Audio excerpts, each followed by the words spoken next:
안녕하세요. 저는 리치스쿨 19기 졸업생 김용환이라고 합니다. 반갑습니다.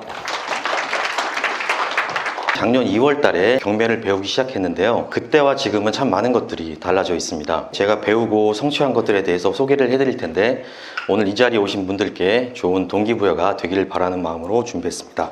일단 제목은 투자금 5천만 원이야 단기 매도로 돈 벌자인데요. 저도 그랬듯이 소액으로 시작하시려는 분들이 많으실 텐데 그런 분들께 도움이 될 거라고 생각합니다. 저는 36년 동안 한 번도 주택을 소유한 적이 없는 무주택자였습니다. 작년까지만 해도 생애 최초가 살아있었습니다. 그런데 경매를 배우고 실행에 옮긴 지 단 10개월 만에 서울 빌라와 아파트 그리고 분양권을 소유하게 된 다주택자가 되었습니다. 10개월 만에 갑자기 큰 돈을 벌어서 이런 것들을 샀을까요? 아니죠. 상황은 똑같은데 접근 방식과 마인드가 달라졌기 때문인데요. 저는 진심으로 대단한 성공이 아닌 이 정도 성취는 누구나 가능하다고 생각합니다.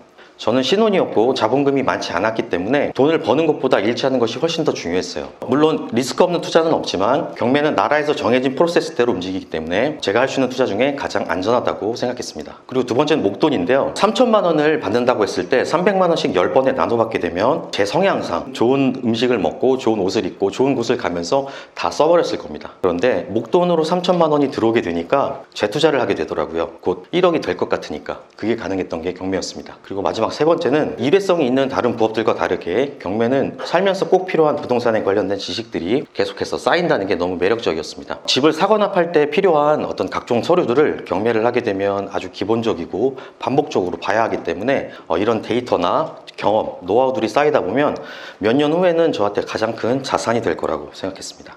지금부터 제가 낙찰받은 물건을 단기 매도 관점과 보유 관점으로 나누어서 설명을 드리겠습니다. 처음 물건 선정부터 마무리까지 방법적인 것들을 좀 설명을 드릴 텐데 경매에 참여하신다고 생각하시고 따라와 주시면 감사하겠습니다. 개봉동에 있는 준신축 빌라입니다. 2억 2,600에 제가 낙찰을 받았고요. 입찰 인원은 23명이었습니다. 2등과 2,500만 원이 넘게 차이가 났기 때문에 당시 법원에서 물건 잘못 받은 거라고 되게 수군댔던 그런 물건입니다. 결론부터 먼저 말씀드리면 2억 7,500에 매도를 했고요. 양도 차익은 4,600만 원 정도 됩니다. 잔금 날짜를 보시면 6월 21일이죠. 근데 그보다 빠른 6월 19일 날 이미 전 가계약금을 받았습니다.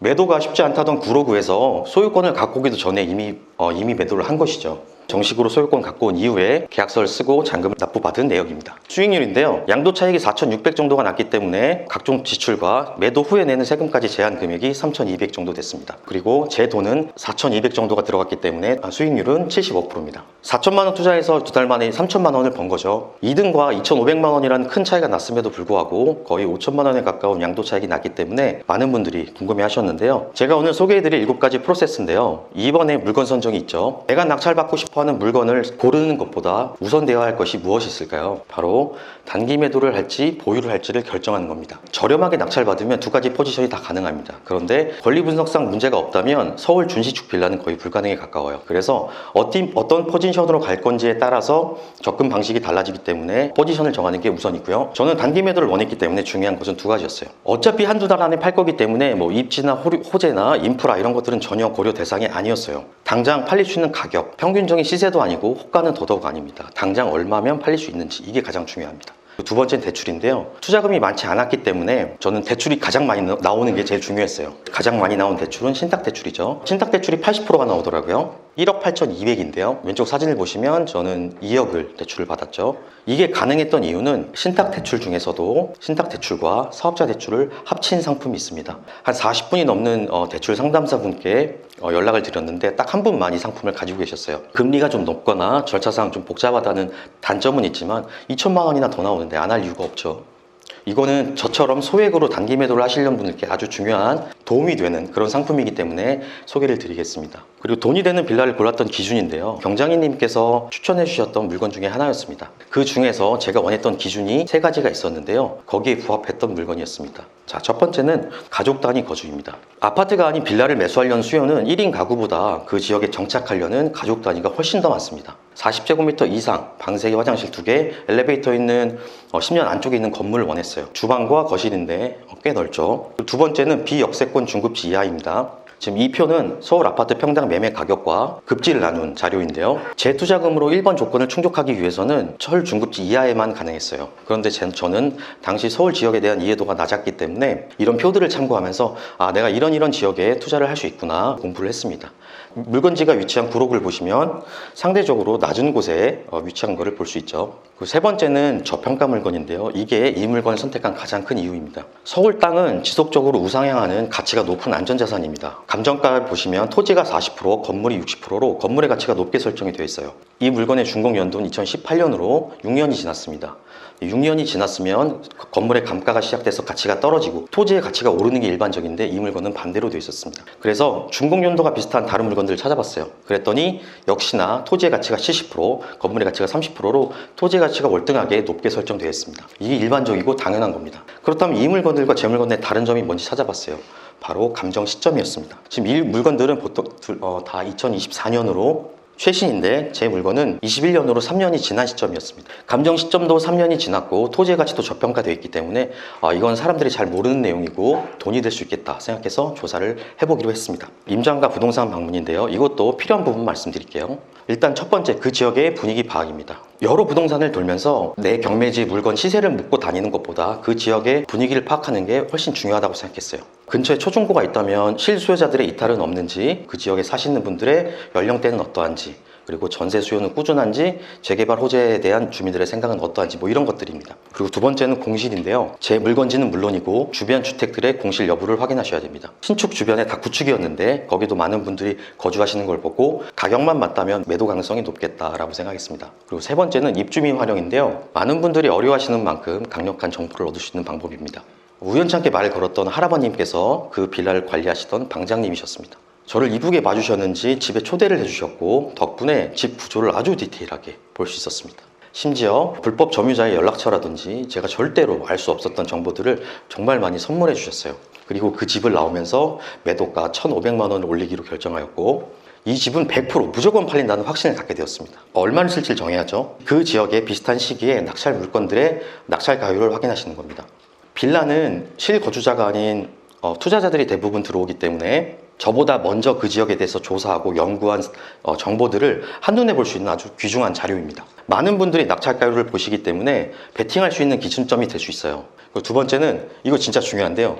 매도가에서 마진을 뺀 금액을 입찰가로 산정하시는 게 낙찰 확률이 정말 높습니다. 혹시나 하고 입찰하시는 분들은 전부 다 이길 수 있어요. 네가 그렇게 써가지고 2등이랑 2,500만 원 차이 난 거 아니냐 이렇게 말씀하실 수 있는데 2등은 한 푼도 벌지 못했고 저는 3천만 원이 넘게 벌었습니다. 경매에서 2등은 아무런 의미가 없어요. 자, 세 번째는 대출 한도 확인인데요. 경매에서 생각보다 대출이 안 나오거나 나오지 않아서 잔금 미납하는 사례가 정말 많습니다. 그래서 지금 내가 산정한 입찰가가 내가 감당 가능한지, 대출이 지금 내 상황에 정확히 얼마까지 나온지를 계속 더블 체크하시는 게 내 보증금을 지키는 길입니다. 다음은 명도인데요. 이거는 그냥 제가 명도비를 줄였던 간단한 사례만 말씀드리겠습니다. 명도를 하게 되면 명도 합의서에 사인을 받게 되죠. 그 명도 합의서에 빠지지 않는 문구가 있습니다. 각종 공과금 및 관리비를 정산한다입니다. 소유권을 갖고 오기 전에 발생한 공과금은 낙찰자가 한 푼도 인수하지 않습니다. 그래서 공과금을 내라고 점유자한테 재촉하지 마시고 그 조항을 언급하면서 제가 내겠습니다 하고 제하는 방법을 추천드립니다. 어차피 내가 한 푼도 낼 게 아니기 때문에 단돈 10만 원이라도 줄여도 그 차비는 나오겠죠.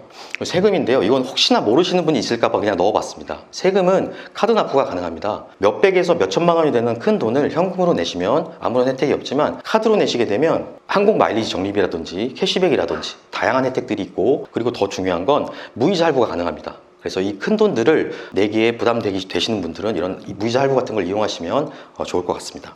자, 이제 두 번째 물건인데요. 두 번째는 제가 보유하기 위해서 낙찰받은 물건입니다. 제가 보유를 해야겠다고 생각한 이유예요. 이 왼쪽 표를 보시면 전국에서 집을 짓고 있는 현황인데 상승장이었던 21년에 비해 24년인 3분의 1 토막이 났습니다. 그 중에서도 대부분은 아파트고 빌라는 10분의 1 수준으로 그냥 공급이 멈췄다고 봐도 무방합니다. 그리고 작년 12월부터 공시가 5억 미만 84제곱미터 이하는 소형 저가주택은 청약시장에서 무주택자로 인정이 됩니다. 지금 계속해서 높아지고 있는 분양가를 받아주는 실소유자들의 그 경쟁률이 치솟고 있다는 뜻입니다. 한번 올라가면 떨어지지 않는 것이 인건비랑 땅값인데 인건비, 땅값, 자재값, 공사가 멈춰질 정도로 지금 올라가고 있고요. 그리고 올해 6월부터 시행되는 태양광 설치 의무화, 그리고 층간소음 방지를 위한 기능성 자재 투입, 전기차 충전소 의무화 등 모든 것들이 분양가 올라가는 소리로밖에 들리지 않았습니다. 비록 아파트는 아니지만 소액으로 빌라를 낙찰받아 보유한다면 2년 뒤에는 양도세 비과세와 함께 시세 차익을 볼 수 있을 거라고 생각했습니다. 제가 원했던 기준은 누구나 좋아하고 돈도 조금 들고 입지도 좋아야 했습니다. 사실 이런 거는 경쟁이 너무 치열하기 때문에 저렴하게 받기가 너무 힘들죠. 그런데 경매에서 저렴하게 받기 위한 조건들이 있습니다. 부동산이 완전히 얼어붙었을 때입니다. 그리고 두 번째는 경쟁을 줄이는 불안 요소가 있었을 텐데요. 첫 번째는 제가 컨트롤할 수 없는 부분이기 때문에 두 번째 조건에 주목을 했습니다.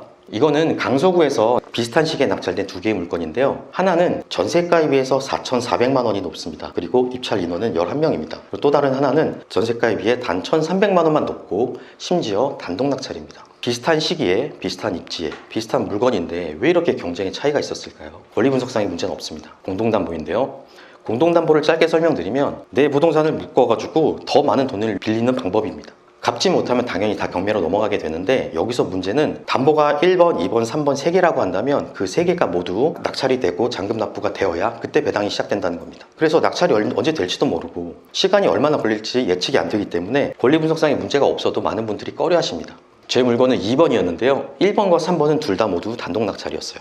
서울 빌라는 모든 빌라가 다 오르지 않습니다. 아파트처럼. 그래서 보유를 하시려고 하면 고려할 사항이 많은데요. 제가 당시에 강서구에 있는 물건과 은평구에 있는 물건 두 개를 같이 조사하고 있었는데 강서구를 선택한 이유입니다. 지역별 인구수와 지역별 면적인데요. 강서구가 송파구와 강남구에 이어서 강북에서 가장 인구가 많고 강북에서 가장 면적이 넓습니다. 사람이 많이 모이는 곳에서는 항상 메리트가 있기 때문에 강서구에서 제가 입지와 물건만 잘 고를 수 있다면 내 투자금으로 투자할 수 있는 최고의 지역이겠다 싶었습니다. 제가 투자금이 많지 않다 보니까 최고의 입지를 선택하기 위한 방법이었습니다. 상승장이었던 22년에 3억 7천까지 찍혀 있었는데 작년 가장 최근인 24년 2월에는 3억 1천만 원으로 많이 내려온 금액이었습니다.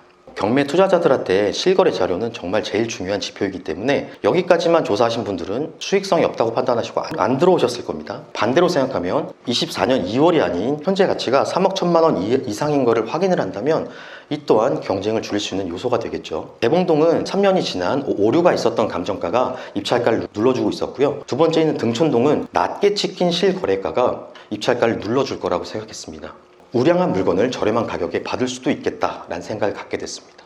이렇게 어떤 형태든 경쟁을 줄일 수 있는 요소를 계속 찾으시는 게 낙찰 확률을 높이는 길입니다. 그리고 제 물건은 목동과 화곡 4동, 등촌 중간에 있었는데요. 거기 있는 물건들 중에 가장 낙찰가율이 높았던 게 90% 정도 됐고요. 허그는 80에서 85% 사이에 들어오고 있었어요. 제 물건은 공동담보에 실거래가 낮게 찍혀 있었기 때문에 85%가 넘을 거라고 생각하지 않았습니다. 그리고 이 지역은 전세도 굉장히 귀했어요. 물건지가 있는 지역은 두세 개밖에 나오지 않습니다. 전세가 귀하면 뭐하냐, 어차피 보증보험 한도까지밖에 못 받는 거 아니냐라고 생각하실 수 있지만 꼭 그렇지 않습니다. 임대를 주는 방법은 전세가 있고 월세가 있고 하나가 더 있죠.